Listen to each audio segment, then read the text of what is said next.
Hey guys, December the 9th, it's a Monday.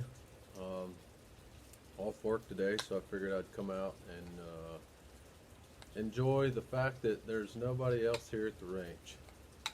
Um, Being off on a day really, a weekday really helps out, but it's raining too, so I bought a Thompson Center compass from Hafer's Gunsmithing there in Hagerstown, Maryland. If you're local to Hagerstown, you got to go check out Tim there at Hafer's Gunsmith. And Tim's a great guy.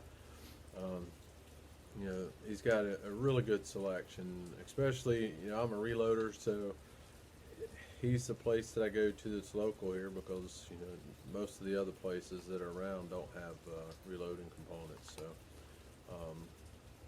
anyway, he had a Black Friday sale, as do, most everybody.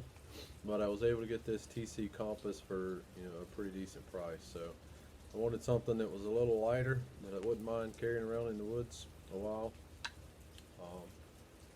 I currently have a Savage Model 12, but if you know that gun, you know that it is not something that you're going to want to carry around for a long period of time. So this is obviously lighter, with a skinnier profile barrel on it. I just want to go over a couple things that I find interesting or about the gun, and then there's one thing that I did to it to really help it out. First thing I want to show you is this magazine. It is different than most magazines that you'd ever see. Actually, they're starting to become a little more popular, but it's actually a rotary magazine, and this flap here inside kind of just rotates around. You can get 5 in this magazine, which, when they said that originally, I was like, there's no way you're getting 5 of these rounds in here. But the way that it wraps around, you can get 5 in there, which is fairly impressive. So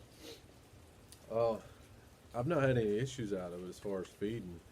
It is a little tricky to get the bullets loaded in there, the casings in there, but it's not too bad. Especially, I like the fact that you can get 5 in it. Not that I would ever need 5, or at least I would hope that I would never need 5, but, just for insurance purposes, make yourself feel good and put 5 of them in there. It's plenty long enough. You can see here that, I'm loading the 135 grain burgers, and I still have probably 3/16 of an inch left, at the end of the magazine that I could go farther. I'm using Reloader 26 powders out here, shooting some groups at 200 yards, and I'm quite impressed with it so far. I mean, it's not a tack driver as far as putting them all in the same hole at 200 yards, but I do not expect that for the price I paid for this gun. I shot one group last week with the load that I was retrying today, and at 100 yards it came in at like a .69 or something like that. So well under a minute of angle. And then the group that I shot earlier here at 200, inch and a half, 2 of them almost cut in the same hole, and then one that was about an inch and a half left is my guess. Maybe at the end of the video I'll show you the group, if I can remember to put it in there. But anyway, so the gun, I'll go to the gun.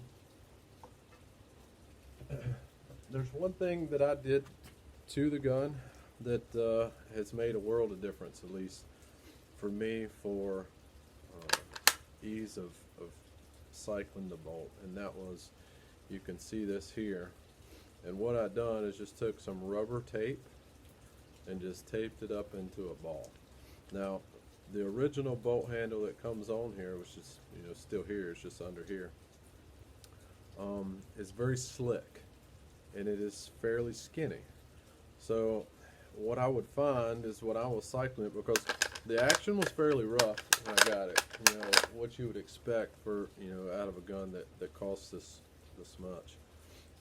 It's fairly rough. So, I've just been cycling it just like this, over and over and over and over and over.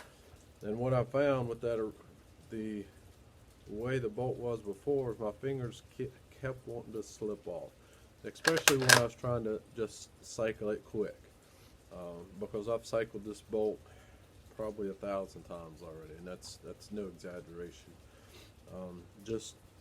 But I can tell you this: it has smoothed up a ton. It's just as smooth or smoother than most any other actions that I've ever messed with, except for the custom actions. Tikas are probably, still better.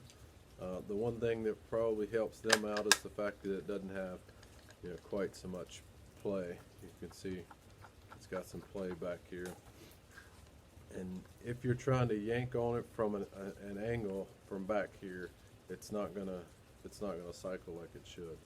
But as long as you keep your pressure straight forward and straight back, it cycles just fine. So I had a guy, I posted this online about doing this on a social media place, and a guy was like, well, why don't you buy an aftermarket one? I'm like, well, it costs a quarter the price of the gun. So I bought a cheap gun for a reason. I bought a cheap gun so that I can throw it around and beat it around, and it doesn't hurt my feelings if it gets scratched up or beat up or whatever. But the more money you sink into it, the worse I'm going to feel if something happens to it. Does that look horrible? Maybe. It's black with the rest of the gun, so I can assure you this: there is nothing that it's going to be in my sights that's going to care whether this is on there or not. And honestly, I don't care whether it's on there, except for the fact that it makes it work better. So I'm going to keep it on there. I have no intentions of buying, an aftermarket one, because that works perfect, and it's something I had laying around the house. So anyway, stock's just synthetic. The safety on it, if you're not used to this type of safety, the Mauser style, where it flips, the full back locks your bolt. In the middle, you can still bolt it, but trigger doesn't work. And then obviously at full forward, your trigger still works. Now the trigger on this thing is not bad. The one thing that I would recommend is getting the spring. You can buy it off of I think eBay for 10 or 12 bucks, but there's a replacement spring for inside of here that you can get. The factory spring is tough. I mean, it's 4-pound or so trigger, which is not horrible for a hunting gun if you're shooting 50, 100 yards in the woods or whatever. But if you get that spring, it will lighten it up to 2.5 or so pounds. So, which is where I kind of want to be with a hunting gun. So, the barrel's supposed to be a 5R barrel. I've never seen a huge difference in whether that makes a difference or not. So, but we're going to shoot it here. A couple shots. I got 2 shots left. I do not have a camera to set up on the target, so you're just going to have to watch me, and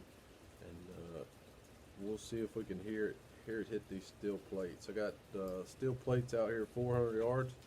We'll take a couple shots, see if we can hit it.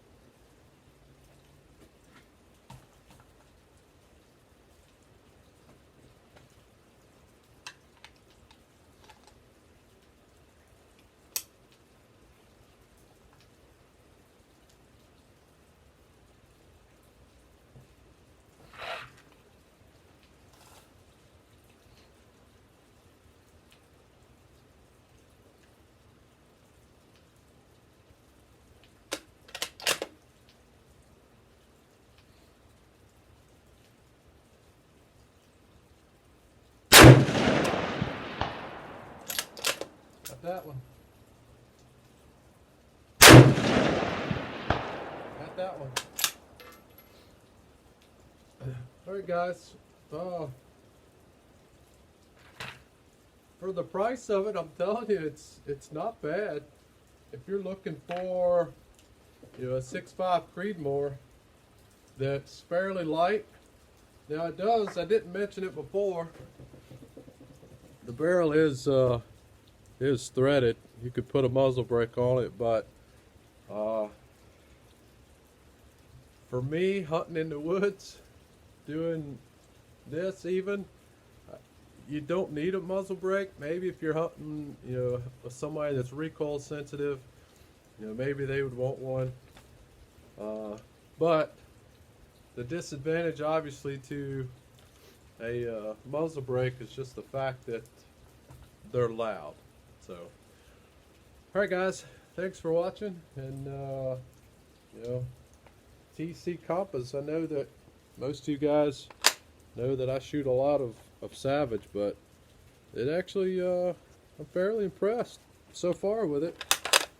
So, if you guys are looking for a budget gun for, you know, to go hiking out on the mountain, try it. So, all right, guys, thanks for watching.